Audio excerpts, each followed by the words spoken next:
It's time to rethink, renew, and reimagine retirement. Welcome to Retire Repurposed. This podcast is dedicated to help people transition into fulfilling and purposeful retirements. Retirement is a big life change. In fact, the two most dangerous years of a person's life are the year they were born and the year they retired. We believe that retirement is not the end, rather the beginning of what could be the most impactful season of a person's life. So don't retire, become repurposed. I'm your host, Jared Sebesta. Thanks for joining us today. In his book, Repurposed, Ben Taatjes talks about a number of aspects regarding retirement, but his favorite chapter is the chapter on wealth and income. Since the publication of that book, Ben has become much more aware of this challenge from flipping the switch from saving to spending. In this episode, Ben's going to share valuable insights on how to recalibrate your perspective regarding your savings and your wealth and your spending. Enjoy this episode. All right, welcome back to the show. Jared Sebesta joining you once again here on Retire Repurposed. So glad that you're joining us here today. We've got another really interesting show on tap here today. We are talking about what have we learned? What has Ben Taatjes seen, and how has this message of Repurposed expanded since the first edition of his book, Repurposed, the Untold Story of Retirement in America, which came out in 2017.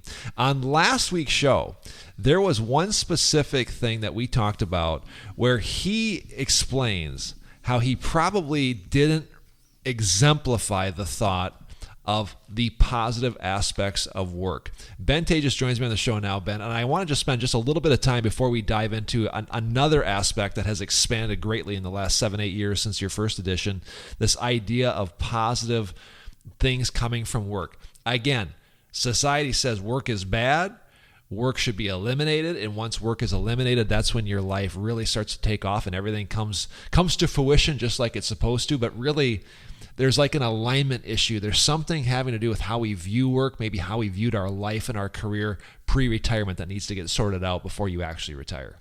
Yeah, Jared, I've told many clients this, and I stand by it. If you're not happy now, you will not be happy in retirement. So don't think that simply moving away from work will create happiness and fulfillment for you. Retirement doesn't do that. Retirement just gives you some time back. In fact, sometimes retirement makes your life worse because now you've got even more time to focus on the things that were causing the problem in the first place. So again, I think work highly underestimated in the value that it brings us as people. I think too many times we get caught in this worldly work that is full of thorns, right? Not the original way work was intended, where we actually get to enjoy the fruits of our labor, and we get to see more of that. After the fall, work looked different. But I do believe that people need to really take a good hard look at the positive aspects of work in their life. I think that if you're still working and eyeballing retirement, I think it's time to view your job and career with the right mindset, so to speak. If you view it as the problem, you're going to unconsciously or maybe unintentionally give retirement this place that it doesn't deserve to be, because you will look at it as like, now that's the thing that's going to fix it. So again, to reiterate, a challenge when it comes to your working years, if you're still working, is to view it with the proper mindset, because when you do that, it's gonna then place retirement in its proper space in your head and your heart, right? Yeah, it's anything in life, Jared. I mean, I think back to marriage too. Yeah. Right. I mean, you shouldn't look at your life as a single person as this is, once I get married, that'll be fine. Then you're looking at that marriage and that your spouse to fulfill you and make you who you were created to be. You are enough right now. And I think if you're coming into the tail end of your career and it's not going well and you're not liking it, there could be a job change in your future, not necessarily a retirement, right? Yeah, absolutely. You also talked about how work gives us some social connections, and it also gives us a proper identity. Again, if you have it with the proper mindset, you're looking at work as a platform for you to execute what you're good at. Again, if you're stuck in a job, in a job you dislike, if you change your mindset, you may look at it as a proper way to execute those gifts that are inside of you. Nothing changes in retirement. You may not get paid for it at your job, but you still need to be doing those things and creating, because that's who we were created to be. Yeah, the happiest retirees continue to be involved. They continue to make contributions to different things. They continue to use their skills, talents, abilities to impact people. And that, I think, I knew that prior to writing the book. I mean, that's what the book was essentially about, was about finding that purpose. But I think since writing the book, there's so much, it's gotten so much deeper as far as how we talk to clients about that exact idea. Underestimating the positive aspects of work. That was last week's show. If you missed that, go back on your favorite podcasting platform. We're on all the major ones. Search Retire Repurposed to make sure you subscribe while you're there. But a great show there, really talking about work and its place in your life and even in your retirement. So today, Ben, we're going to kind of continue this series, part 2, so to speak, as to what you would expand or what would you develop more so, or maybe what you've learned since launching your book, Repurposed, back in 2017. And we're going to talk about, again, mindset here today, right? Yeah, and really it comes down, Jared, to getting deeper into what was my favorite chapter of the book. I wrote a chapter in Repurpose that's titled "Money Doesn't Buy Happiness, but Pensions Do." And the whole idea behind that chapter was helping the reader see there's a difference between wealth and income. So wealth is like this stockpile. It's this savings account, if you will, that sits out there. It's valuable, but not quite as valuable as income. And there's a difference. Income is the useful side of money. It's the paycheck, if you will. It's what you get to tangibly use, right? To experience things, to give to charities, to use. It's truly looked at as the means, right? Not the end. So many times wealth becomes the end goal. It's like, I'm worth X, I'm worth this, I'm worth that on paper. But the income is really the important part. So if I were to redo that chapter, I'd make it like twice as long, 3 times as long, and add some new ideas to it. So let's break this down a little bit more. So wealth versus income, kind of like I different words, but the same meaning would be cash flow versus stockpile, so to speak. If your mindset on those two, let's just call them entities or tools, or however you want to, whatever words you want to give them, it's going to affect your mentality towards perhaps saving, which seems to be a reoccurring theme in the retirement conversation, obviously. But let's kind of dissect this a little bit more. You have to understand wealth and income, because if you don't, it's going to mess up how you view saving in your life. Break that down a little bit better than what I did. Yeah, well, it's gonna allow you to spend, Jared. It's going to allow you to see that stockpile as something that you've put away so that you may use it in the future. Yeah. Money is a tool. That's all it is. It's a means. It's not the end. And I'll say that several times. I think people need to realize that, especially in retirement, when they see this account out there that they've saved for years in order to spend it. That's why they were doing it. That's why they were putting it away over time. We put the money in the account. Hey, someday, rainy day, we can use it, or retirement, we can use it. And then they have a hard time doing that. It's so hard to get people to shift from this save, and then you mean I got to spend this money that I've saved?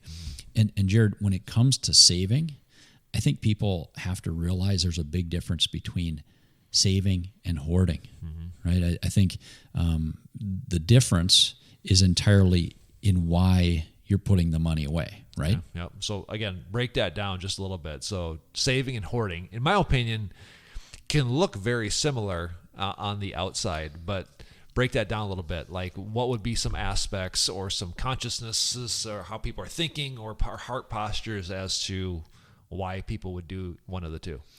Yeah, Jared, I think hoarding comes out of a place of fear and anxiety. It's like I just can't have enough. I can't be I can't be over prepared. I mean, there's so much that I have to have here saved up, where it's almost it almost consumes somebody. Whereas saving comes out of a place of, this makes sense. This is something that I will need down the road. I'm saving for a specific reason, right? I'm in my retirement account. I'm putting money away so that someday in retirement I can spend it. Yeah. I'm saving money for a wedding. I'm saving money for child's education. All those things make sense to me. But when you have so much that it becomes to look like it's hoarding, where it's out of fear and anxiety, or even worse, out of a love for money, where it's like this end game, not the means, I think that starts to look very different. I think we can all teeter-totter on that line, and we can do this with other possessions. On past shows, I brought up my firewood pile, which that's clearly hoarding, because I've got these pretty little piles, and then once winter comes and I want to use them, I'm like, I don't want to use those. Geez, got to save that. Yeah, I got to save that, and then people would come over to my house. They're like, "Why do you have so much wood here? I mean, you have like years worth of wood." And then again, that's where the hoarding comes out. It's like, well, you just can't what if we have a really bad winter, And so again, it's a really delicate dance. I think if people were really, really honest with themselves, I think that many of us probably fall into that gray area more so. But I love how you put that. Like, hoarding is out of fear, and you can never have enough. And I think there are some very positive aspects of saving. The Bible is very clear. I mean, we should have storehouses of grain, stored up. So when there are drier years, we have something to eat and something to plant. So I love this idea that it does come down to a mindset. Since you've written the book, there was a phrase that we started talking about a couple of years ago called the money disorder, and that really speaks directly to this idea. As we were talking about the money disorder, it really was birthed out of clients that you have had that have plenty, and then all of a sudden they get to retirement, and not only are they not spending it, it's almost as if they want to accumulate more of it, and that really puts people in a really tough spot. It does, Jared. I think the money disorder, if I look at it strictly biblically, like if I look at the best verse that can explain that, it's Ecclesiastes 5:11. As goods increase, so do those who consume them. And what benefit are they to the owner except to feast his eyes on them? Right. So the money disorder comes from a place of I want to keep it there so I can see it, just so it's there. So I know that I'm okay. I'm going to be okay. So back to your wood pile, like at some point that does you no good except for to look at it and know it's there. It creates this place where we are, we feel as if we're comfortable. We feel as if we're at peace because we have this thing in our life, whatever that is for you. Maybe that's your big retirement account, your big home, whatever it is. And I think therein lies the danger. Is when we start looking at these things as the end goal, right, versus the means. Yeah. It's wood to be burned to create heat for your home. It's a retirement account to pull money out so you can feed your family and you can live and enjoy your retirement years. Right. The money disorder comes when you don't use it for that, when that money just sits out there. Yeah. Furthermore, when you're accumulating it, I think the money disorder can impact people too when they start to really defer life in order to just save as much as they possibly can. Right. And we see that too. Mm-hmm. We see that too in our work, Jared, where people in my line of business talk all the time about tax deferral, right? And that's retirement plans allow us that. We were able to put money away pre-tax into an account. Therefore, someday when we take it out, hopefully we have a lower tax bracket and you spend it then. Mm-hmm. I'm very okay with that idea, planning for the future and saving money, getting some tax deferral. But what I'm never okay with is life deferral, right? We shouldn't do that and then just scrimp every penny today. That can bring regret. When people come to us and they've got so much being saved and they've got so much in their bank accounts and they continue to not live today and enjoy today, someday I know they will see regret. And that is actually quite common as well. So let me ask you a question, and I'm going to really put you on the spot here with this one. So then how much is enough, right? Which is a really common question that you will get as people come in and work with you and your team, and they'll how much do I need? So what that's the kind of the $1 million question, right? Like, no pun intended, but like, so then what is it? How do you plan that out? How do you get that down on paper to show somebody like, this is how much you need, and now it's time to flip that switch? Well, Jared, it comes on to planning, right? So there is probably an amount out there that somebody should have saved to create a certain lifestyle for today. So one of the questions we'll ask clients, first of all, is, what are you stewarding today? What's the total of everything? But the second one, and a very, very important one, is what do you need today and in the future as far as income? So what are you spending today? So people oftentimes like to know. We're really good at trying to compare ourselves to others, right? So say, well, what do people have in their retirement accounts? What's normal? Right. I get that question a lot. I'm like, well, it's so different based on your lifestyle and what you want, right? And how you want your retirement lifestyle to look. Mm-hmm. So again, I'm more about defining like today and your future lifestyle needs, and then coming at it as to what you should have saved for that time. But in that discussion, the posture of your heart needs to be not over preparedness, like hoarding, but I need enough. Yeah. Like I need enough, but I think there's danger when we start to say I've got too much. Mm-hmm. And most people can see that, but they generally need a little help, right? In seeing what that too much number is. I've worked with very wealthy families, Jared, where we actually have set an income cap. Mm-hmm. That's something very, very freeing to a high income earner to say, okay, I'm making, and this might sound like a high number to people, but let's say I work with somebody who says, I'm making $1 million. That is my income cap. I don't need more. You could argue whether or not they needed $1 million in the first place, but that's irrelevant. That's irrelevant. Yeah. For them, that's the number. Okay. So they set a cap there. And I think that can be a very freeing thing as well. Yeah. I love this idea because we're talking about a heart posture there, and I want to move on from this point, but I can't help but think about a book I read 2 years ago called Die with Zero by Bill Perkins. And he is like the epitome of, like you save, but you save just enough.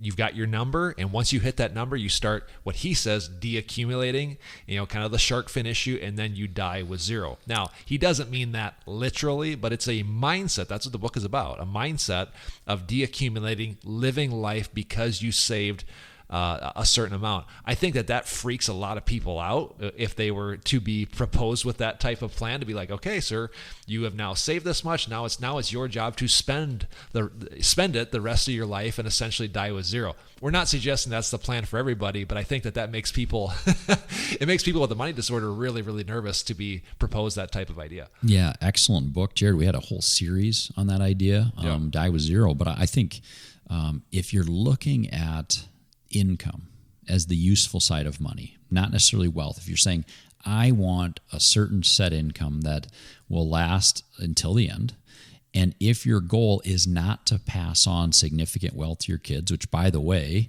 we're going to talk about next, is probably a situation where you should attempt to at least be in the deaccumulation. We talk about the shark fin, where you build wealth, and then all of a sudden you should tail it off on the other side, where you're using that money to live and give. I think that's what most people's plans should look like. Instead, we tend to accumulate more and more and more. Yeah. And I think there's a problem with that. If you're listening to this and you know that you struggle with this idea, I don't know. I would challenge you to read some books that would really challenge this mindset. Bill Perkins, that book really, really messed with me 2 years ago when I read that. And it wasn't not so much that like, Jared, you're hoarding, but it really gave me a different perspective on how to, what am I working for? Why am I spending these years building and building wealth and retirement plans and accounts? And it really put that in perspective for me. So I would challenge you to read that book as well. I think sometimes, the wealthiest families that we deal with struggle with the idea of, what do I do with it all at some point, right? I mean, if I am in this mode and if I simply can't, spend it and give it as I'm living, and there's going to be something left over. Should my kids get that? We know from studies that, I've read countless studies on this, but usually generational wealth doesn't last past the third generation. Jared. It's something that lasts for 2 generations. It's estimated over 70% of wealthy families lose it by the second generation, over 90% by the third.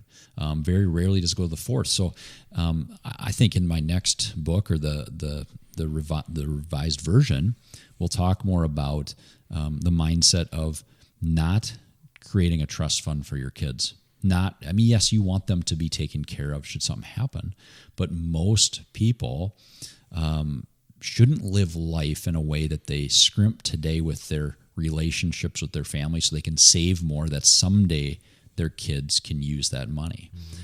I think many times that happens. Yeah. And the reality of it is it ends up creating more problems than it does solutions when we have that mindset. Again, when you have the mindset that we're here to save it, it has a specific goal. It's to spend it or give it to the next generation. Hopefully, and again, I don't know if we want to break this down, but hopefully while you're still alive, so you're not deferring life to the very end. So you don't get to the end of your life and be like, man, I wish I would have not held on so tightly, but lived more, because you now realize that the end game wasn't to just have a bunch of money in the bank. And we're talking about some pretty heavy stuff here, aren't we? It's heavy, and it's tough conversations, Jared. So when we sit down with a family who's has significant wealth, and significant wealth can mean many different things to people, yeah. But really it's any amount of money that's going to go past your life, right? So that's the discussion is, there's really only 3 things you can do with it, right? Your money can go to the government, form of estate tax or taxes. You can give it to charity, right? Mm. Or your children. The rest of it, hopefully you've spent before then, but that's really all that can happen at death. Yeah. So those discussions are deep. They're heavy discussions. And what I'm finding, Jared, and that's a whole nother show we're going to talk about, is something I'd change in my next book, is more time on legacy planning and preparing the next steward. Yeah. Yeah, I love that idea. And we've got a couple of minutes left here, but I want you to talk about this story because it did not make it in your book. And it's really been something that we've come back to a lot of, and really paints a really important picture. But it's this idea of legacy, but more specifically down to a ketchup bottle. Tell that story. Yeah, Jared, that really what I was trying to get at with that story was that we want to make our kids' lives better than our own.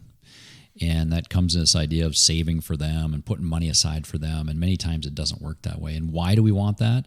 I think it can be best described by looking at this story with this ketchup bottle. And my kids and I were outside, my family and I were outside having a barbecue dinner one night. And I looked over and noticed that there were not one but 2 ketchup bottles there. One was about a quarter full, and the other one was completely full and brand new.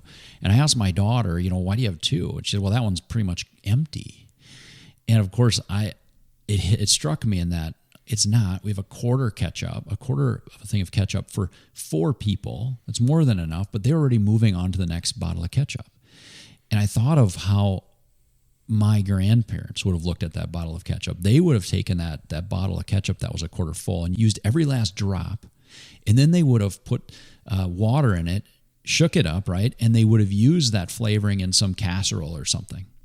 My parents' generation, they probably would have looked at that quarter full bottle and said, yeah, it's pretty much gone. I'm going to use at least every drop, and then I'm going to recycle it, right? I'm going to do that, but I'm not going to probably get every little bit out by putting water in it. Mm. My generation probably gets the last few squeezes out, but tosses it pretty easy. Mm. My kids' generation, it gets towards the bottom, and when you squeeze it, it makes the funny noise, and they're like, yeah, I'd rather not use that anymore. It's kind of crusty on the top, and they throw it away.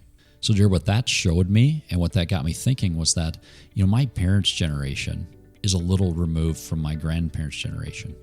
And they probably are a little less careful with what they have. And my generation is even a little more removed from that, and my kids less so. So what that taught me, Jared, was that we want to make our kids' lives so much better. We want to make their lives better than ours. But sometimes we end up forgetting to teach them the most important parts of life. We forget to show them the hard work. We forget to show them the frugality, the different things that, again, from generation to generation kind of get lost, right, in the translation.